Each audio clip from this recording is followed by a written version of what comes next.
Enterprise. I have devices in front of me trying to figure it out. So I'm glad the sound is good there. And to everybody, good morning and welcome to the most positive live stream of your life, I hope. And we're going to try for that. But at the very least, it is the most positive stream of your morning. And we're going to, once again, talk about the freedoms that we got, and we're going to explore, especially today, expanding our freedoms in the future. Look at everybody in, hold on, give me 1 second.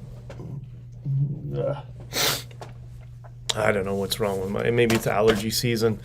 We're going to, especially today, talk about expanding those freedoms in the future, and coming together and being positive and all loving each other and all that sort of stuff, all that good stuff that I don't think you can get anywhere else on the internet right now, at least. It's funny. I went on to, I'll explain that in a second, but just the first thing is I got to get to, I'm streaming on the National Telegraph again. And I'm not going to be streaming on TNT all the time, but I do appreciate those of you who are there that wanted me to be kind of more engaged in their platform and to broadcast to it more frequently. So I am going to do that, especially when it's relevant to some of the topics that they talk about in their newspaper, right? I like to talk about, positivity, energy, reframing, a lot of these psychological devices that I particularly used during the Freedom Convoy, just to keep myself and everybody else around us sane. But I don't know if that's relevant to the National Telegraphs. But when it's more of a political bent, or like today, we're going to talk about the book. I think that's relevant because I know I already saw in the comments yesterday on TNT that people wanted to pre-order the book and all that sort of stuff, and that's coming. I'm going to explain that in a second. So you'll see me from here and there. They've asked me to commit to a day, but the problem is my schedule right now is so erratic because of working on the book and the event coming up, and I also have trucks. I got to get in a truck and drive from time to time. And so tomorrow I'll probably be doing one of these, and then the next day I think I'm going to be in Connecticut or Rhode Island. I'm not sure, but I'll be somewhere there the next day. So, my life is a little bit chaotic trying to put all this stuff together. So, knowing that, for those of you who aren't on Locals, honkingforfreedom.locals.com is the domain that we are going to be triaging tickets for the book launch event, which will be in Toronto, and it's going to be great. We're already putting together the itinerary, who is going to be speaking, who's going to be involved, all that sort of stuff. And it's really going to be great. So honkingforfreedom.locals.com is the first tier for the triage people to get tickets. And then once everybody there who wanted a ticket got them, then we'll go to whoever is subscribed to the Substack, BJdichter.substack.com. And that's got about 100,000 people, and then after that it'll be to the general public if there's tickets still available. So make sure to subscribe to one of those two services if you're really dead set on coming to join the book launch. I'm also getting requests all over the place to do, obviously podcasts, and I've been floating the idea of which alternative news I don't have a problem with, but legacy media, if I'm even going to do that. But if you are in the U.S., because I know I do have a lot of you guys on the road that I'm talking to over Telegram and stuff like that, I'm going to be going to a bunch of events in Bitcoin where they've asked me to speak. The first one already is going to be in Boston, and so that will be sometime in the near future, sometime in November probably. I think there's going to be other dates. What I'm going to try to do. You think I'm crazy? This is how I am. This is how busy my schedule is. What I'm going to try to do is I'm going to try to marry the book, the Bitcoin events, the speaking events, with my trucking schedule. So if, like, for example, this event in Boston, I'm going to I'll tell my dispatch, just send me to Marlborough and give me an extra night. And so I'll go, I'll do the delivery, take my truck, park it at a place overnight, pay for parking, so it's secured, hop in an Uber, go into town, get a hotel, go to this beach, talk to people, whatever, hang out, because they always want to, I've gone to a few of these, people always want to hang out afterwards, which is awesome. And then, crash for the night, go back to my Uber, back to my truck, and then go back to Canada, and then do the same thing around in a different city. So I do have some flexibility into where I can do these sort of live events, but I don't drive in Canada. I drive in the U.S.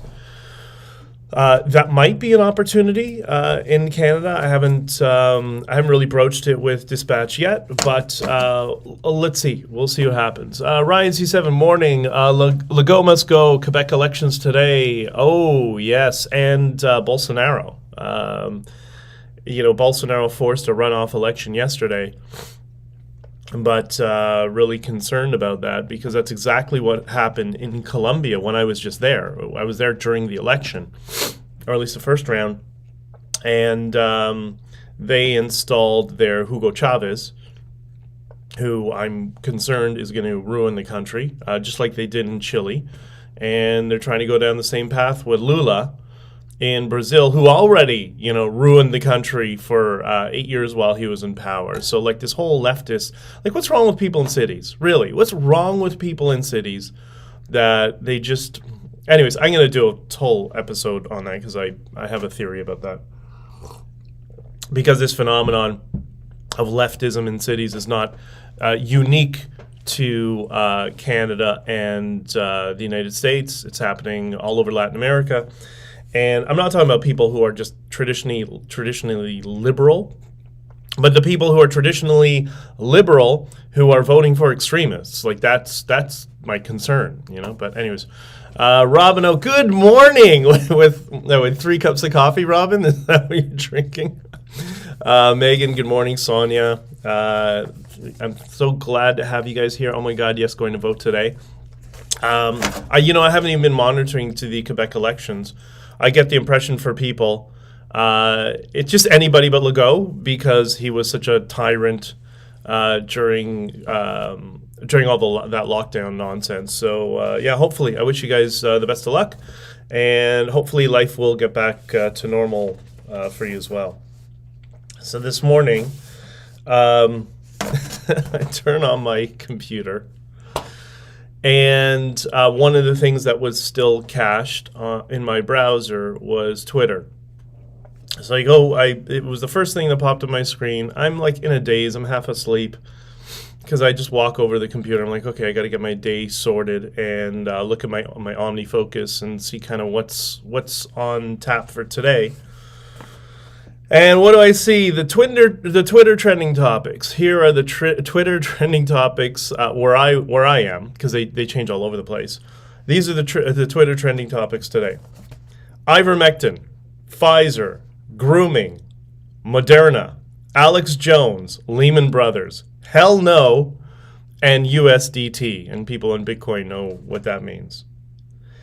And I sat back and I thought, all right, everyone's yelling at each other. Perfect, because that's what it is. Twitter is just a place where everybody can just scream at each other and tell them why they're the enemy and why they're the devil. It's just so great. So I figured, you know what? Maybe I can understand why people want to have somebody kind of take a positive framing for some of the things we're dealing with. And then you go look at, all the stuff that's online there. And it's just people yelling at each other. It's just so funny. And they're so like, you can't accuse people of lacking passion in their ideas and their opinions as to what's going on in the world. They're quite passionate about, and I think that's what Twitter is. And then I saw something that was we posted on Honking For Freedom that made me laugh. I mean, people get angry. I don't know why they get angry. I think it's hysterical. It just shows that the nonsense is coming to an end. And it was Prime Minister Blackface Trudeau, the most racist person to hold office in Canadian history, put a tweet out, I guess it was yesterday. It says it's a day ago. And this is what the Brainiac says, right? I mean, you can tell me this guy's not a complete airhead and has no clue what's going on. What does he say? Prime Minister Blackface says, Canada is a strongly supports people okay, I won't do the impression of him, but Canada strongly supports people who are expressing themselves and protesting peacefully in Iran. We are calling on the Iranian regime to end its repression of freedom of expression. I think they want more than that. And to end the ongoing harassment and discrimination of women. And Zachary Tilsdale was the shot that I got, was automatically said that his immediate response was so perfect. I seem to recall some truckers who were expressing themselves and protesting peacefully in Ottawa. We all saw what you did to them. And it just shows how people in the political class, it's not like, I guess this is what I got really turned off by it. It's not even that they lie. It's not even that. And Peterson talks about unfortunately, sometimes to save people's feelings, and this is part of emotional intelligence, is sometimes you have to lie, right? When your significant other asks you something, you don't want to hurt their feelings or whatever. But the problem I have with people in politics is they go out of their way to lie. They try to lie, even when they don't have to. They don't have to lie. They can just tell the truth. They won't. They will just, like they're psychopaths, they will try intentionally to lie to people. It's crazy. It's absolutely the most frustrating thing in the world, at least for me. So, and I like to be around people like that because I like to be around positive energy, not this sort of negative, weaselly, stabbing in the back energy that so much of them are. Not all of them. Again, I always want to preface this. There are some really good people that have to deal with this on a day-to-day basis, and it grinds at them. And you see a lot of those people who get out of politics after a period of time. It's just because you can only handle so much of it. Robin, there's several cups of coffee needed this morning. Yes, I think Robin was drinking last night, if I'm not mistaken, or yesterday, or all day yesterday and last night. So I'm glad you're feeling well this morning. And Sonia, I think I need a drink this morning. What? Yeah, but why? Everything's awesome. Listen, despite all the yelling on Twitter and all that sort of nonsense, we'll get through it. Even my friends who live in Colombia that have this Hugo Chavez impersonator who's now president. They've learned from the past. That's why they're already protesting. The guy's been in office for a month, and there's protests of hundreds of thousands of people in the street warning him he's not changing that constitution, and if he does, he definitely puts his life at risk. And you talk about passion in politics. They're quite passionate, and they can get quite violent. So history has taught us something, and has taught a whole bunch of us something. But Bolsonaro and what's going on in Latin America is particularly a sensitive topic for Davo and myself. And Davo usually helps co-host Twitter Spaces with me on Sundays when I do them. And I think he's going to be helping me this weekend, which is what I'm going to talk about in a minute. So we're all concerned and watching closely, but let's see what it is, and we're all adaptable. We're going to have to adapt this year if all the economic indicators of the economy are accurate, which I think they are. And 2023 will probably be a difficult economic year. So if I don't give financial advice, but I would scale back, start saving, and pay off as much debt as possible. And there's nothing that's going to be protected from this. I have all asset classes, including Bitcoin. Everything is going to be affected by this. As these, the problem is we have a socialist monetary policy. That's what the central bank is. A small group of people who think they can manipulate the economy and look at some signals and say, okay, we need to lower interest rates. I mean, they're just, that's where the yo-yo is coming from. And that's the argument from Bitcoin people, that we need to just have the separation of money and state so our governments cannot manipulate the currency like they're doing right now. Not that there won't be fiat currency, but we need to get beyond that, and it needs to be decentralized, and market forces need to have control of it. Gunkit.ca. By the way, you have an awesome Instagram channel. You're following on the Honking For Freedom, but I follow you on my personal Instagram channel. Your videos are awesome, man. Like, they're hysterical. If you're on Instagram, follow gunkit.ca, and you don't have to be, I'm pro self-defense. But even if you're not, it's still funny. His stuff is amazing. On local, sorry, I don't mean to ignore you guys there, but you're definitely committed to this. Tone deaf, out of touch. Oh, you're talking about blackface. I don't know that he's tone faced. I just don't tone deaf. I just don't think he's smart enough. Like, I don't think he has more than one functioning brain cell, and he just doesn't. The eyes, I guess, function, but they're not connected to the brain. And that's always been the case. Yeah, the guy who's a quantum computer programmer. You're probably better off not on Twitter. Yes and no. Like, I have to use it because Twitter is increasingly becoming part of my work. Right? That's what it was. I mean, I never really used Twitter much personally. I'd been on it for a while. I knew some quite famous people years ago, which is why I had. At the height, I think I had 100,000 followers, and then, I don't know, I said something wrong one day, and then Jack decided, okay, you're cut off. There goes 50,000 of your followers, and then another 20, whatever it was. So I kind of just didn't really use it very much.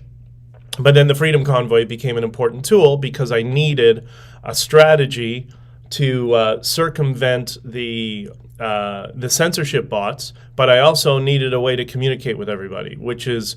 We actually explain my strategy in one chapter of the book. So let's get to that. Let me explain some of that so I don't waste your mornings. This weekend on Sunday night, I'm going to do a Twitter space. Now, I was doing a lot more of them before while I was in Miami, when I spoke at Bitcoin Miami, and when I went to Colombia. And for all of those people saying, oh, yeah, he's just sunning himself down south. Like, no. I had a broken ankle. I was in a space boot. And I was trapped in a house in Delray. And, Florida's really not conducive to walking around. You have to drive everywhere. And after a couple of weeks, my friends in Colombia are like, why don't you just come down here? Because Medellin's a small city. You get around either in taxi or walking. You don't really need a car there, and it's 24 degrees every day of the year. So I thought, you know what, I'm with you, Mike. I'll come down, and I went and hung around in Miami while I was waiting for this to recover. And there I had physiotherapy and tried to relearn how to walk. So I wasn't exactly partying it up. It was quite painful. Anyways. For sure, you get Kiss Junkie talking about Twitter. You get sucked in and spend too much time there. Yeah, and there is a device for that. There is a strategy for that, which people can use with their children.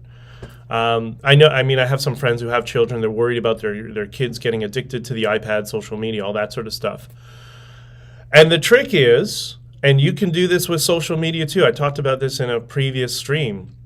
Just limit it. Just time block your time. Say let's say it's an hour a week on a certain day, or 15 minutes a day, let's say, whatever it is, or every few days, whatever it is. Give yourself a time block. That is the only time you are allowed to use. You decide on the app with Twitter, Getter, Facebook, Minds, whatever, it doesn't matter. Like my Facebook, I still have an alert on it from when I used to use Facebook. Even I'm on, but I'm not really on there. And so I had an alert that 15 minutes was my max every day. On Apple's platform, you can program it to cut you off. And so I just programmed it to cut me off of Facebook at 15 minutes every day. It would give me an alert and say, okay, you've already used your allotted time for the day. It's time to shut down. And that just kind of breaks the cycle of the addiction of randomness of getting on social media. So you can utilize those tools, and that will help you get beyond that. But anyways, we'll get more into that stuff because let's talk about this Twitter space and the book and all that sort of stuff. So this weekend on Sunday night, 9 o'clock, so after Not On Record, which is one of the podcasts that I produce, we go to air at 8 o'clock, and then 9 o'clock we're going to do the Twitter space. So, by the way, Not On Record, Joseph Newberger, Diana Davidson. It's a legal podcast. If you like true crime, or if you like just to understand the changes that the woke left are trying to bring into our legal system, that's the podcast you want to work, because they give concrete examples of how certain activists are trying to change Canada's legal system and how they're trying to fix it. So, been doing these Twitter spaces from the Freedom Convoy. We started at 9 o'clock. I think the longest one we've ever done has gone 4 hours.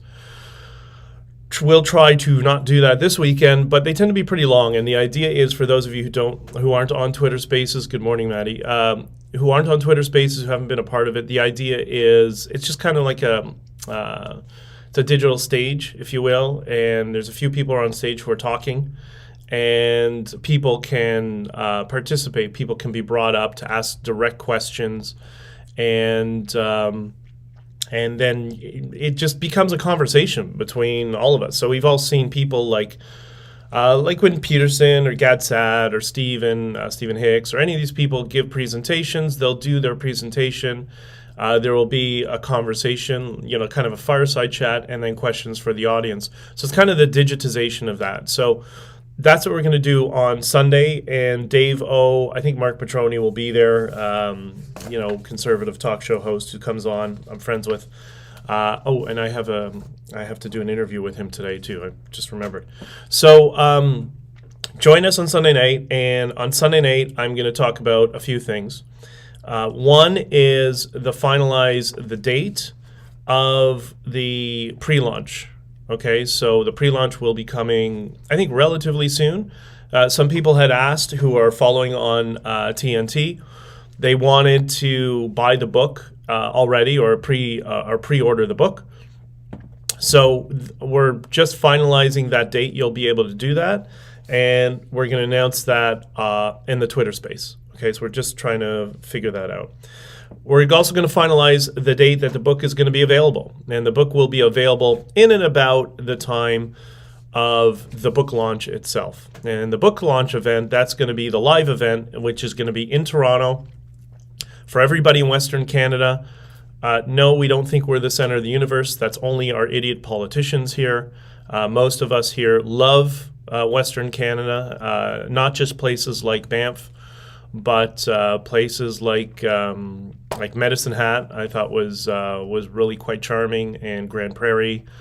Was really concerned about the state of Lloydminster when I was there, but we have nothing but love for Western Canada, and I hope I'm getting more and more people asking me to do an event in Western Canada. I've been asked about Vancouver, Edmonton, Calgary, whatever. So that might be in the cards in the future. So hopefully that will come to fruition. There will be enough of you interested enough, and we will do something. So in the Twitter space, we're going to talk about the pre-launch or the pre-order date, the book launch event, and finalizing the dates for all of those things. And I may have some other announcements or not. I tend to try to not talk too much, but I might do a simultaneous live stream like this while in a Twitter space for the intro, and then continue on the Twitter space for everybody to ask questions and talk and all that sort of stuff, whatever. Jean-Luc Picard. Anyways, you just sent a link to a post-millennial article, but I can't read it. China to open police stations in Canada to monitor Chinese nationals. Yeah, you know what? I saw that headline coming across, but I've been so busy, I haven't been able to look at it, so I don't really know the state of it. But that's what the Iranian regime was doing, and I guess still is doing, or they were doing, under Harper. The reason Harper closed the embassy then was because that's what they were doing here, and we saw some of this weekend at that. I mentioned yesterday when I went to the Iranian protest, and Salman and Ardashir and some of these friends of mine were on stage. Somebody from, I guess they were an intel officer or linked to the Iranian regime some way, came up to the stage and tried to grab Salman and threatened his life. That's how worried the shit rat Ayatollahs are, that they have some guy who's on stage in Canada and they got to shut him down, right? Everybody's got to shut everybody down. They're such wimps. Freebird has what the F up and open your wake the F up, open your eyes. It's a link I can't click on, but if you send that in a private message, I'll take a look at it, because and if it's valuable, I'll put it in the next stream. So at the book launch, it's not going to be a typical book launch, because this is my first stint at being an author. So I don't want to do the me sitting there reading a chapter from a book, because nobody wants to see that. Let's be honest. They're going to buy the book, they're going to read it, right? But the idea is I want to have the same sort of vibe of the Freedom Convoy. Peace, love, unity, freedom, lots of fun, people meeting each other, making new connections, finding new friends. And that's also going to play into kind of who gets tickets and comes in. Not that I'm going to dictate too much, but there is going to be a little bit of that, because I want to have a crowd where lots of people will get to know each other, people who I think will, I'm not going to know everybody there, obviously. But we just want to have that sort of vibe that we know it's all going to be positive and everybody's going to be just in a really, great, uplifting mood. It's going to be in a really charming little bar that I'm friends with the owners in Toronto. Somebody's sending me a video request. I'm in a middle of a stream with like 5 different devices. What do you want me to do? I can't. But thank you for the enthusiasm. I appreciate it.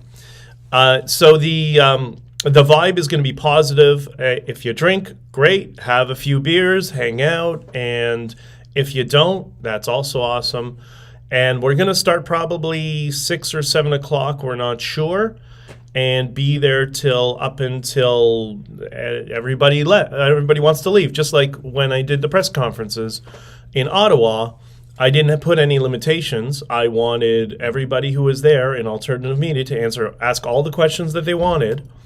And when they're done and they're exhausted and they don't have any other questions to ask, then they could leave. And that was the one where, who was there? It was Andrew Lawton, Cian Bexty was there, Post Millennial was there, National Telegraph, Salman was there with some Persian outlet. We had Epoch Times, and we fit as many people as we could in that small room sort of thing.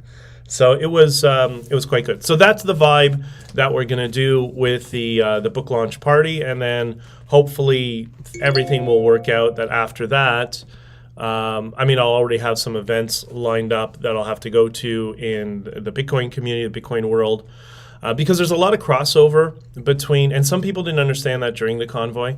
And I get it. And then some people completely got it. And shockingly, it was the truckers who completely got it. A lot of them, not all of them. That the Venn diagram between Bitcoiners who want financial freedom and the trucker protest where we wanted freedom over our bodies and autonomy, that sort of freedom. That Venn diagram it's not quite a circle, but it's almost there. And so it was, that's why, that's actually going to be a couple of chapters in the book. Speaking of which, I have a list of not all of them, but some of the titles from the chapters in the book. Should I read them? Would you like to hear them? This might give you a sense and an idea of some of the stories that will be covered, and not all of them are about me. I made sure to cover some other people and their direct experiences in it. So let me know if you think I should read this. I have 1, 2, 3, 4, 5, 6, 7, 8, 9, 10. 10 chapters. Kiss Junkie, yes. Beth, yes. Okay, all right. I'm gonna read it. All right. So here are some of the chapter titles from the book, and that's the other thing we'll do in the Twitter space is I will be announcing the title of the book in the Twitter space next week. Robin says, "Are you going to invite Punchy McGregor to your book launch?" I'm specifically gonna send Punchy McGregor an invitation and tell him he is specifically not invited to come to the book launch with, kind of my version of the middle finger. For those of you who don't know, Punchy McGregor, I always get his name wrong because I really don't give a damn who he is. He's just some smear merchant / stenographer. So I figured, and Punchy is so suiting to who he is, either because he's been punched in the face in the head too many times. That's why the brain's not working too well. So yeah, Punchy McGregor will get some sort of, he's going to get a non-invitation. You're not invited here. But there are a couple of people I've already spoken to in legacy media who are some of the people that have been dealing with a lot of the issues that I've been talking about with fake news. And I've already spoken to them, and they will be there in attendance. And if anybody is in media, alternative media, legacy media, whatever it is, and you want to come to the book launch event, please let me know. Most of you have my email, or you could just send me a DM over Twitter. And there's going to be, it's a small venue, right? It's only going to be 200 people at most. But if you are in media and you would like to attend, let me know, and we'll see if we can get you there.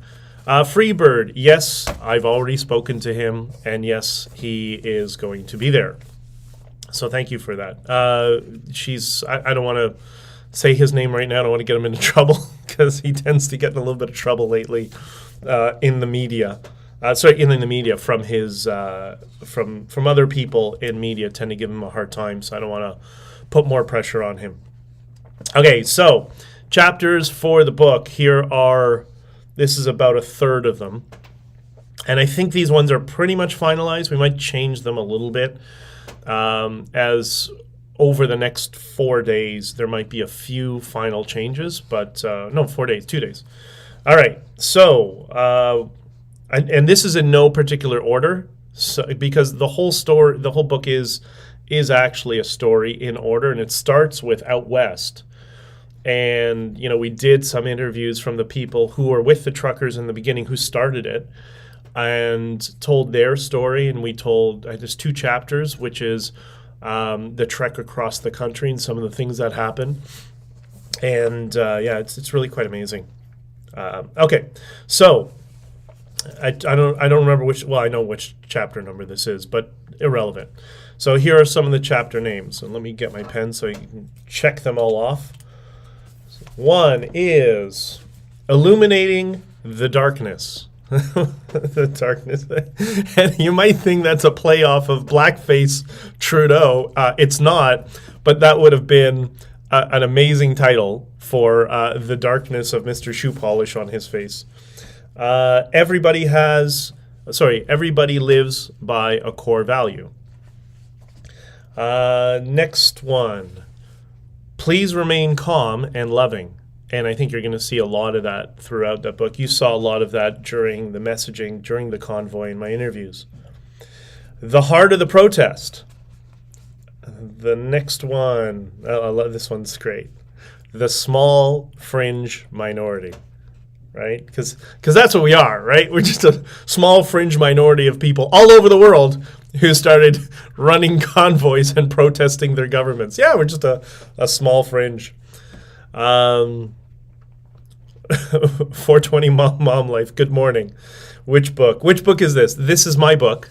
That's going to be coming out soon. And join us on Twitter Spaces on Sunday night, where we're going to get into some detail as to when the book will be available, when pre-launches are available, and all that sort of stuff. And this book is all about the behind the scenes, the Freedom Convoy, what was going on. And I hope it'll also clarify some of what people might have perceived as some disconnect, what was going on. And one area was particularly the messaging. You know, people are like, well, why isn't there just a Freedom Convoy account that we can run that will explain everything? And it's like, because it'll get censored, right? It'll get, afterwards, not so much. But when it's in the middle of the protest itself, all of that stuff would have gotten censored. And that's why I used the media strategy that I did, which is explained in the book. The next chapter is, or chapter title is, Disinformation. From us or from them? I don't know. Find out. Or maybe it was from Blackface and his little troll girl, Freehand? Free, whatever her name is. Next chapter, this is probably the one that'll give a lot of insight on that disconnect. It is called Fooling the Censor Bots. And that's important to understand.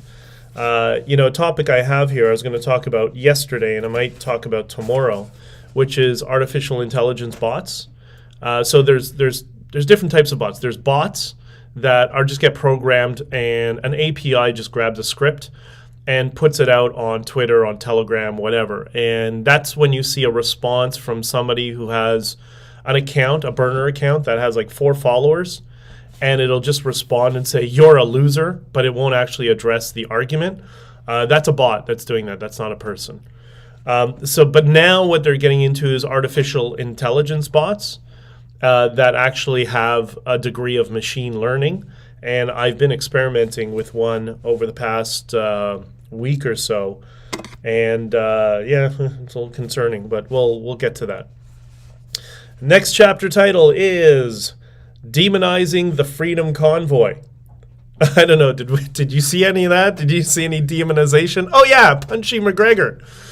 And for those of you who didn't see, who haven't watched, and maybe some of you on Honking For Freedom didn't see it, I did on my YouTube channel, and I think on the Facebook pages. The Facebook pages really aren't the priority for me. They're the last in my tier of things that I focus on social media, because Facebook sucks.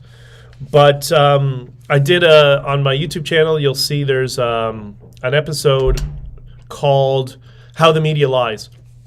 And it's 2 hours long. It was, a bunch of us came into the room and we had a lot of fun. We made it into like a little bit of a drinking party. And we talked about, or I dissected the tactics that Punchy McGregor was using in that fake CTV documentary where they demonized all the truckers and the Freedom Convoy and all the devices that they used, and manipulating color saturation, manipulating the music, the tone, all that sort of stuff. It was a lot of fun, by the way, and a couple of you have responded and said I should be doing it again. We'll talk about that a little bit later. So that will happen again, but not with that documentary, but with some other stuff. The next, I got 2 more chapter names here, chapter titles here that are in the book.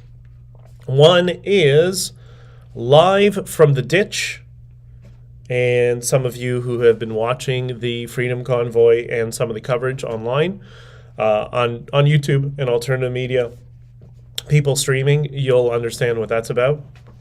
And the next one is The Man in the Wheelchair, which was something that happened after I gave the second or third speech. I was doing a speech every Sunday after Pastor Hildebrand finished his service, and that was either the second or third.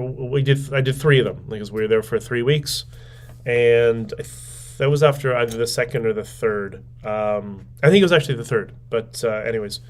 Everything is just kind of a mishmash, and I got to look at kind of a calendar, how things laid out, because it was just one crazy, chaotic day in my mind. You guys might have seen 3 weeks, but for me, it was just it was constant adrenaline the entire time. So those are some of the chapter titles that are going to be in the book. And I promise you, you will enjoy it, and it's going to be positive. And what is the goal of this book? And this is the important part, at least for me. What's the goal? A couple of things. First, the goal is to give insight into what happened during the Freedom Convoy that no one else could. Just because the nature of what my role was, how I saw things, that me and Tamara were communicating like constantly. As things went on and we got into a little bit of a groove, it was less and less. It wouldn't have to be a phone call or a message or a phone call. We did mainly phone calls. But it wouldn't have to be a phone call every 5 minutes. But it was, I want to give that context so people can kind of understand directly from my perspective and the perspective of the people who were around me, what exactly was going on. And it's amazing. Like, there's so many things, even like recently, I didn't know what's going on. Like people on the ground doing stuff, they're streaming. Not that I didn't know what was going on. It's a bad way to say it. Like, in terms of the people who were trying to draw attention to it, there's so many people that were streaming on it. And, one person who I'm going to have a conversation with later on today, he's got a podcast or YouTube channel called Clyde Do Something. And I've been going back and watching his videos because I was unaware of him until recently. And he had commented on a couple of my videos or my streams, and I reached out to him. Seemed like a really good dude and was doing some amazing work during the Freedom Convoy, trying to tell the truth and get some attention around it, around the Freedom Convoy. And I'm forever indebted to people who did that. Like, it was absolutely amazing. I gotta. Oh my God! All right, so I got to troll back again. Kevin. I'm gonna refrain from using 4-letter words. I'm gonna be nice right now. Kevin, I just did an entire stream explaining that there were 6 board members. 2 of the 6 board members were arrested, and everybody seems to be obsessed with me for some reason, because of some actual troll who is in a lot of trouble right now with a big mouth that gets everybody around him into trouble. I know exactly, we all know who Ray Epps is. And there was a Ray Epps that was involved in the Freedom Convoy, which is one of the other you must be new here, because I've been speaking regularly about the people who sabotaged the Freedom Convoy. Kevin, did you know who sabotaged the convoy? Because some other people have figured it out. I'm not, and that's the other thing. I'm going to be getting onto that in a second. So hold that thought, Kevin. Hold that thought. Anyways, so the goal is first to give insight into the convoy that nobody else can give, right? Because we all had different experiences, and it was every day that the cameras would, I was doing interviews all day long, right? And it was quite intense. And as I explained the other day, when you go on, like, Hannity was like this, Newsmax was like this. It would be 45 minutes to an hour of setup where they would come on and they'd say, okay, move your camera, move this. Step back, move back a few feet, move forward, and then it's like, okay, just sit in that position. Like, okay, for how long? For 45 minutes. And then you get on, and you'd be on for like 3 minutes or 5 minutes, and that was it. And there was a couple of them that it was on, in my opinion, it was a complete waste of time. But I was going for as many clicks as possible. And people are asking, how did this become so prominent around the world? And there's a whole bunch of reasons. But in terms of a media strategy reason, it's because I focused that entire first week. I was going for 100 million views. And I knew the bullshit artists at the CBC or that smear merchant Punchy McGregor at CTV. Like, there's no point dealing with them because all they're going to do is call us names. And if they can't, like, this was the justification. I explained this in the very first press conference, that it was me, Tamara, and Chris together. And I said the reason we don't have any fake news media here is because, first, the amount of space that we have is quite limited. And what are they going to do? Because I've been in media scrums before. They're going to come in. They're going to have this massive, 40-year-old camera, which is completely inappropriate because you could just do everything with an iPhone. But it's a psychological move. It's a dominance move that they're trying to take over the space. That's why they use these massive cameras, right? So they'll come in with this guy will have this massive camera on his shoulder, and he'll have another guy, an audio guy, holding something, which is kind of like, dude, it's not the 1980s. And then they'll have one reporter or two reporters sometimes. They'll bully all the alternative media people, so they'll take over half the space. Then when it comes to questions, what are they going to do? They're going to scream at us and call us names, call us Nazis, white supremacists, all that sort of stuff. And then they're not going to get any views.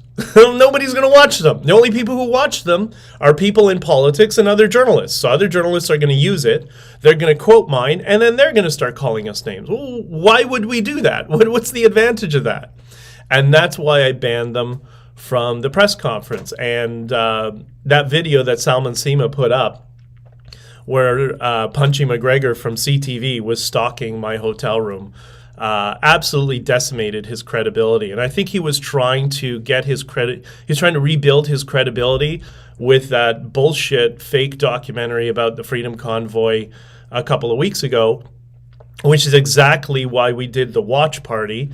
And I wanted everybody to understand the tricks and the tactics that the fake news uses to smear us, right? And so if you haven't watched it, go watch it. You'll, I promise you, you'll enjoy it. So that's the first goal, is to give greater insight. The second goal is to be able to give it to liberals. And hear me out. We know that, listen, there's people on the other side that are just trapped in an echo chamber, and the progressives are the extremists. They're just full out communists. That's just what they are. They're racialized. They're worse than communists because they're racialized communists, right? Racialized. Everything is about race. So those people aren't gonna listen. But the what's it called? There are people, and I know them. I know of them, and I know a couple who will. And so this book is not only to give everybody greater insight as specifically what went on during the convoy, but you can also take that book and give it, like I'm going to a couple of people in my family who just still don't get it, and say, here you go, read the book. This will explain everything, right?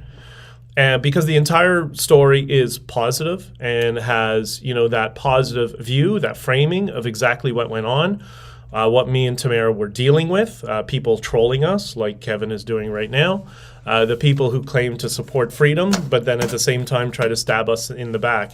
It's just weird, the amount of cognitive dissonance that's required to say, yeah, I support the trucker convoy, but the people who are organizing it, they're the problem. Like, oh my God, like, okay, whatever, dude. So I want people to be able to have this device so they can give it to people in their friends and families and all that sort of stuff who just completely dismissive of it, for them, that they can read it and it'll be persuasive in getting them to think differently about freedom and in general, but what actually went on during the Freedom Convoy. So that is a key goal. And for example, there's somebody who reached out to me. I mentioned this the other day. He did his parents are liberals, and they were livid at him that he would go to the Freedom Convoy, and he was there every day taking videos. So it took him a couple of months to go through all of his all of the video that he gathered during the convoy, and he put together a video which I reposted again yesterday. And that video, he finally sat his father down and he said, Dad, I know you don't understand the Freedom Convoy. I know you're angry at me and all that sort of stuff. please, I just created a video. Can you sit down and watch it with me? So his dad said, okay, I'll watch it with you. So he sat down and watched it, and he said his dad just turned, something clicked in the middle. You could see he was being emotionally affected by the video that he was watching. Because what's he watching? He's watching all these people talking about love and freedom and how Trudeau is restricting his everybody's rights, and people are losing their jobs, people are getting sick, and all that sort of stuff. And his dad said to him at the end, I think it was at the end when they turned it off. I'm going to be talking to him later on today, actually. And his dad said to him, he apparently became very emotional, and he said, I'm so sorry. I can't believe what I believed, and this was the most beautiful thing I've watched in such a long time. And so that's what I'm trying to do with the book, to get people to understand that is the reality. So the book is not just for you, for those of you who are supportive of us, because we can't always just speak within the echo chamber. We need to be able to persuade people on the other side, or people who are just indifferent. There's a lot of people that just don't have an opinion either way. They're like, yeah, I don't really know much about it. And I've met so many people like that. And this book will clarify a lot of things for them. So it's for us, it's for non-supporters, and it's for people and our friends and our family and our network, for them to understand. And then the last thing I wanted to do is to be on historical record of what actually transpired in Ottawa and what we were all dealing with behind the scenes. Because this commission that's coming up, this is going to be highly politicized. What you're going to see is two political parties just trying to utilize this commission for political gain, because the way it works, as I understand it, and by the way, nobody understands. Like, everybody's scrambling, trying to figure it out. All these lawyers who are saying, oh, this is how it works and whatever, yeah, they're all full of shit. They have no idea, because we haven't had a commission in decades. The lawyer that I'm working with, which I'll talk about at some point in the near future, he had to spend a couple of weeks just to understand how this all works, and went into hyper detail, because nobody knows. Everybody's, talking out of their ass like they know how it works. So my understanding is how it's supposed to work is you have this commission that's supposed to be an independent body, who the judge who presides over it was appointed by, I think Paul Martin appointed him, so he was a Liberal appointee. But with a little asterisk, there's a war going on within the Liberal Party, and has been for years, between the Paul Martin Chrétien Liberals and the Trudeau Liberals, and they all hate each other. So the fact that he was appointed by a Martin Liberal might be relevant, or might be completely irrelevant. I don't know, right? Just this is what the facts are. Who knows? So there's the commission itself, and then there's two bodies. One is the government and the government lawyers, who got to state their case and prove that what they did was lawful and they didn't violate the Constitution and the Charter of Freedoms of Rights. It's like, yeah, okay, yeah, buddy. And then there's people on our side, the people who are going to be trying to make the case for the truckers and why the protest was there and all that sort of stuff. So that's how it's supposed to be, from what I understand. But who knows? And we don't know how formal it's going to be or how casual it's going to be. Everybody's trying to scramble and to figure it out. And anybody who says they know with all certainty what it's going to be, they're lying to you. So there's a lot of that goes on. It doesn't matter what side of the political aisle they are. And remember what I said to you before, people in politics, they lie as sport. It's just a hobby for them. So, be skeptical of that. Anyways, and back on to what Kevin's point here was there earlier, was this topic that I've been sprinkling out over time of asking who sabotaged the convoy. Did you figure it out? Because I know there's at least 4 people on my stream in the locals community, by the way. And the locals community, I don't know what it is. They seem to be... They're not the ones who are calling me the Fed. Fucking calling me a Fed, so stupid. If I was a Fed, I wouldn't have had all my accounts and and bank cards and corporate everything frozen. The government's trying to starve me, but I'm a Fed. Like, fucking use your head. Anyways, so there are some people who have figured it out, or they've named one or two people, and those names have been accurate. So there are some, and the most embarrassing part is one of the people got on here and said, yeah, it was this person. And I'm like, how do you know? And he said, oh, I could tell during the convoy that this was going on. I'm like, oh my God, right? So some people just kind of pick up on things quicker than the rest of us, right? So I'm not going to tell anybody. I'm not going to tell you who did it because I think what's most important is people can you guys can all put this all together. You can put the pieces together.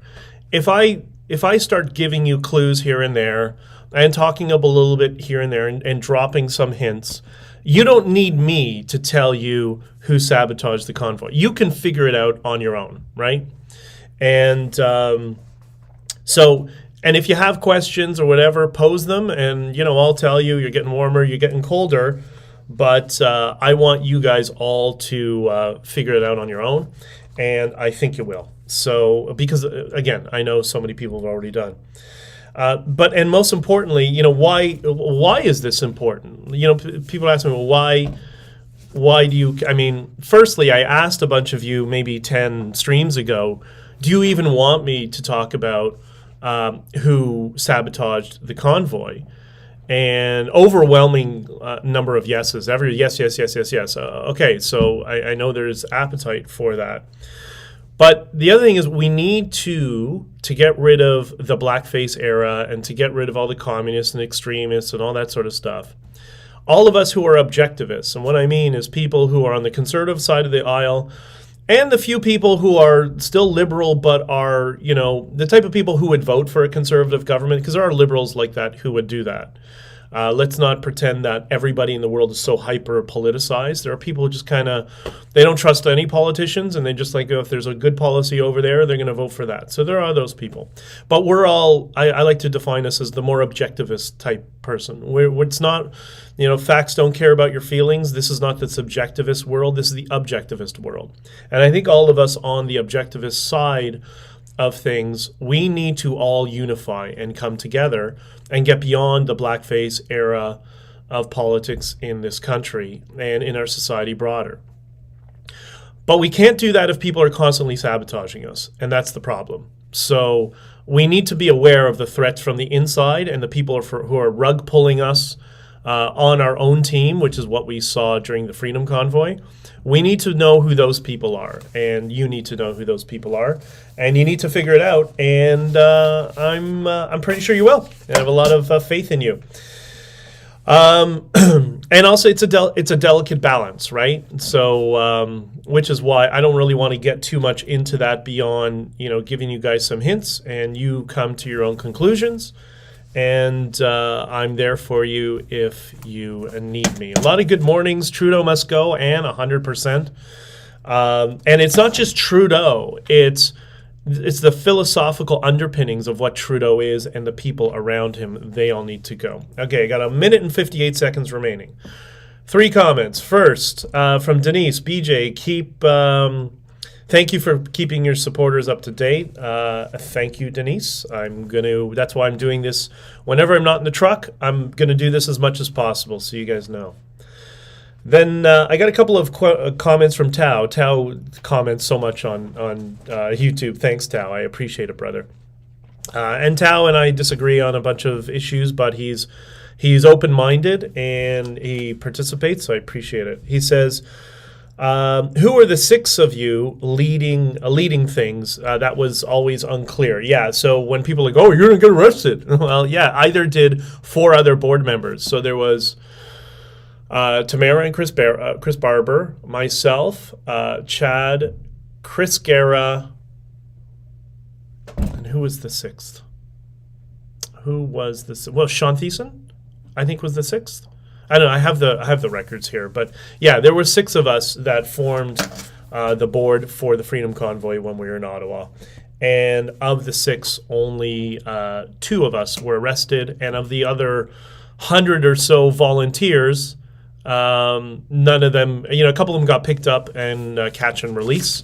And then a few people who were truckers who were, on the ground and stood their ground and held the line, they unfortunately got arrested. And there's a bunch of people who we're all still trying to help each other. Freebird, very, very, very good guess. And that's just the tip of the iceberg. But my number one clue from this week, while I shut down Honking for Freedom, is if you want to know who sabotaged it, follow the money. All right, I had to end that there because I'm going to have to share that in a minute. So that's the Honking for Freedom Instagram. Anyways, so that's kind of where we are with things, and it's going to get more in-depth and more detailed. I will continue doing these streams as much as you want. The Twitter space this weekend about the book, you follow me on Twitter. I've already posted it. It'll be 9 o'clock Eastern time next weekend. So those of you who are in Western Canada can participate, ask questions, all sorts of stuff. Positive, light vibe. A lot of Bitcoiners come in just because they know Bitcoin played. I mean, I've been a Bitcoiner for many years, but it played an important role. It was the only money that got into the hands of any of the truckers. So I'm eternally grateful to people in the Bitcoin community who stuck their necks out and did their best to raise money for the truckers to get into their hands and to help them during that period of time, because protesting there was costing them so much, and not only just in money. It was there was a bunch of people. It was difficult on their families. Those of them. That's why some of them brought their kids and their families with them. So yeah, it was, they're honking through the night. Like, yeah, listen, people had kids in their trucks. They weren't honking because we all needed to sleep as well. And although I didn't sleep, I went to sleep late. I never heard any honking beyond the first or second night.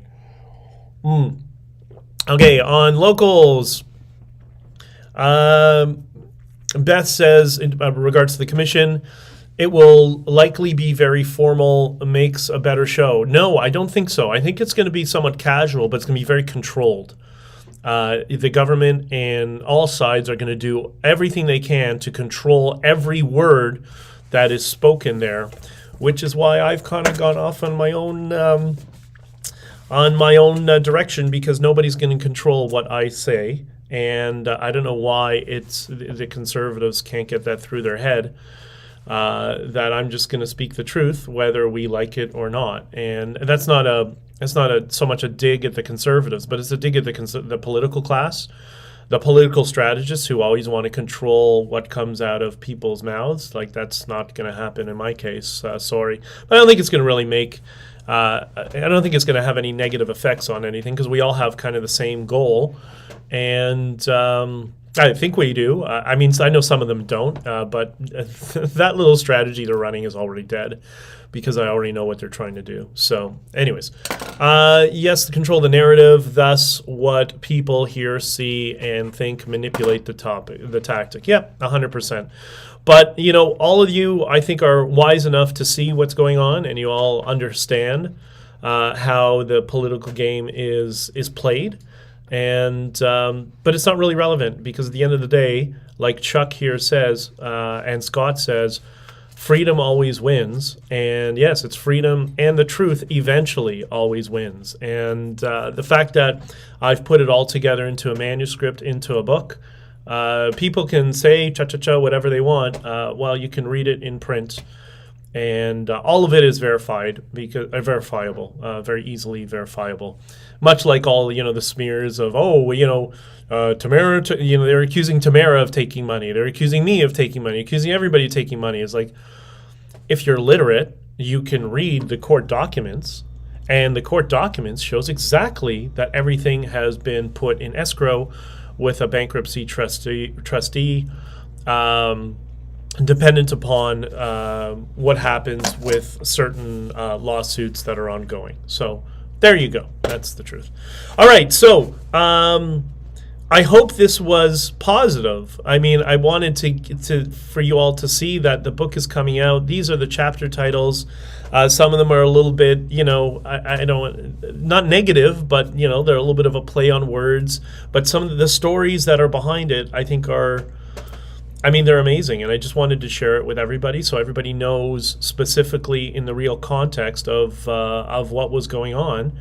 And I also wanted you to walk away with, a positive feeling that this was one of the best moments in Canadian history, because it was to me the best moment of being a Canadian in my entire life.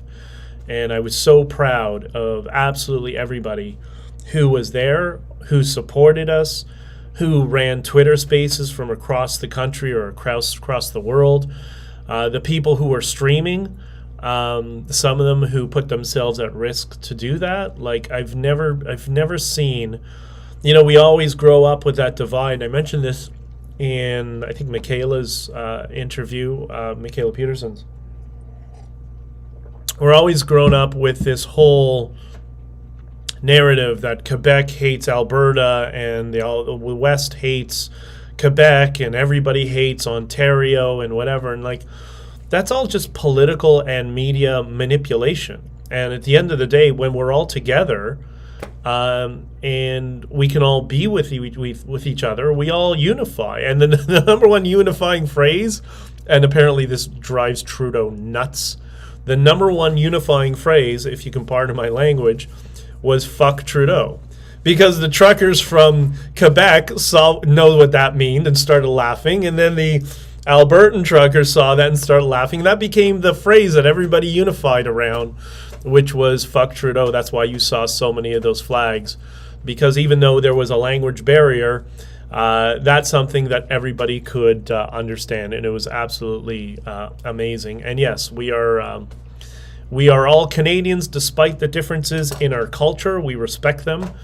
And, I've said a couple of times before, one of the most beautiful moments I'll always remember is when the ranchers in Alberta hopped on their horses and rode down, there was 300 of them, I think I was watching, rode down to the border to the protest. And I thought, like, that is history.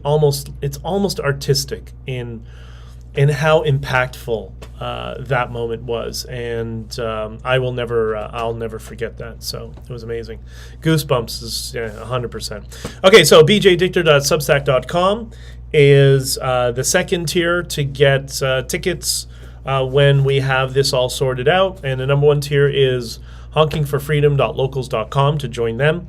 And if there are still tickets remaining after we go through both those audiences, which is about 100,000 people, then and those people aren't in Toronto, so I'm sure we'll have no problem getting enough people out there. But if we do, then it'll be announced to the general public, and we'll talk about that during these streams.